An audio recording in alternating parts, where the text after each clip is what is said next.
अहमदुहु व नसल्ली अला रसूलिहिल करीम अम्मा बाद फौज बिल्लाहि मिनश शैतानिर रजीम बिस्मिल्लाहिर रहमानिर रहीम।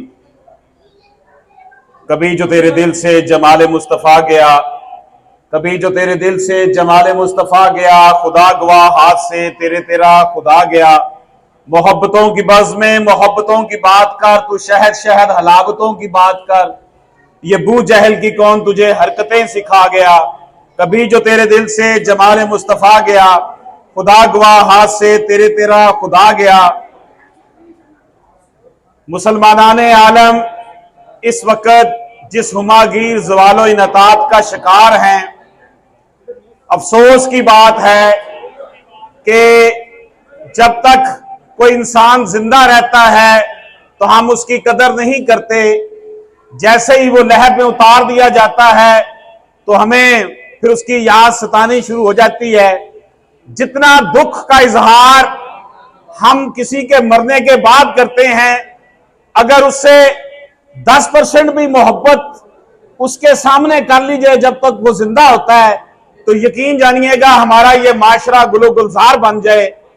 अफसोस का मकाम यह है कि हम जिस नबी पाक सल्लल्लाहु अलैहि वसल्लम का कलमा पढ़ते हैं, नाते पढ़ते हैं, सुबह शाम जिक्र करते हैं, लेकिन उनकी बातों पर अमल करने की सूरत हाल हमारी ये है कि हम झूठ भी बोलते हैं, कम भी तोलते हैं, दगा भी करते हैं, लोगों का हक भी मारते हैं। और सबसे बड़ा अलमिया यह है कि नबी पाक सल्लल्लाहु अलैहि वसल्लम ने 1450 साल पहले बेटियों बहनों को विरासत में हिस्सा दिया था। हम वो भी जो है गजब करते हैं। अल्लाह पाक का ये वाज़े इरशाद है सूरह निसा में कि जो बेटी बहन का विरासती हिस्सा उसको नहीं देता वो गुनाहे कबीरा करता है और उसकी बख्शिश नहीं होगी। ये अल्लाह पाक की हद है। अल्लाह पाक की हदूद से जो है बाहर जाकर नहीं रहा जा सकता।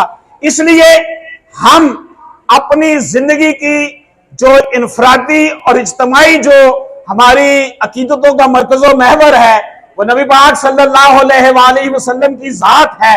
लेकिन अगर हम सब लोग अपने अपने गिरेबान में झांके कि हमारा हमसाया हमसे तंग है, हमारे रिश्तेदार क्या हमसे खुश हैं, हमारा बड़ा भाई और छोटा भाई हमारे शर से महफूज है या नहीं, तो यकीन जानिएगा हमें अंदाजा हो जाएगा कि हम जिस नबी पाक सल्लल्लाहु अलैहि वसल्लम का कलमा पढ़ते हैं, क्या हम उनकी बातों पर अमल भी कर रहे हैं या नहीं कर रहे। अल्लाह को तमाम अदियान मानते हैं। हजरत ईसा अलैहिस्सलाम, हजरत मूसा अलैहिस्सलाम, हजरत आदम अलैहिस्सलाम से लेकर तमाम अंबिया की जितनी भी उम्मतें थी सब अल्लाह को एक मानती हैं। लेकिन हम जिस रब को मानते हैं वो रब्बे मुस्तफा है, और रब्बे मुस्तफा की बातों पर जब हम अमल नहीं करते तो फिर क्या कहना चाहिए।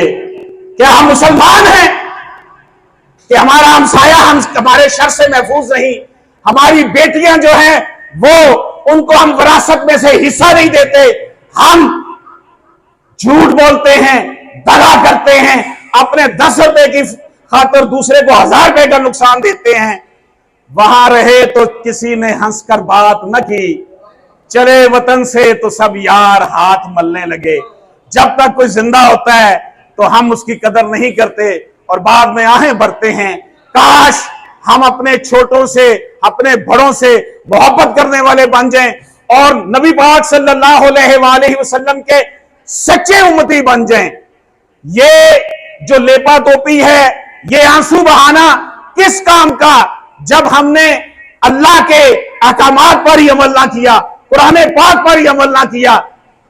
नबी पाक सल्लल्लाहु अलैहि वसल्लम ने जो हमें दीन दिया है ये पूजा पाठ का नहीं है, ये जो है मुकम्मल कोड ऑफ लाइफ है। जिंदगी के हर शोबे में हमारी माशरती तौर पर, हमें माशी तौर पर, हमें समाजी तौर पर सब तरह से हमारी रहनुमाई करता है। इसलिए मैं ये समझता हूं कि अगर हमने सच्चा मुसलमान बनना है तो हमें कुरान से लो लगानी होगी, अल्लाह के अहकामात से लो लगानी होगी। नाते हम जरूर पढ़ें, इसके बगैर हमारा गुजारा नहीं है, लेकिन जिसकी नाते बढ़ते हैं उसके अहकामात पर भी तो अमल करें। झूठ बोलना हम बंद कर दें और इस माशरे में मोहब्बतें जो हैं उसको जो है वो हम निछावर करें। अल्लाह पाक हम सबका हामी और नासिर हो।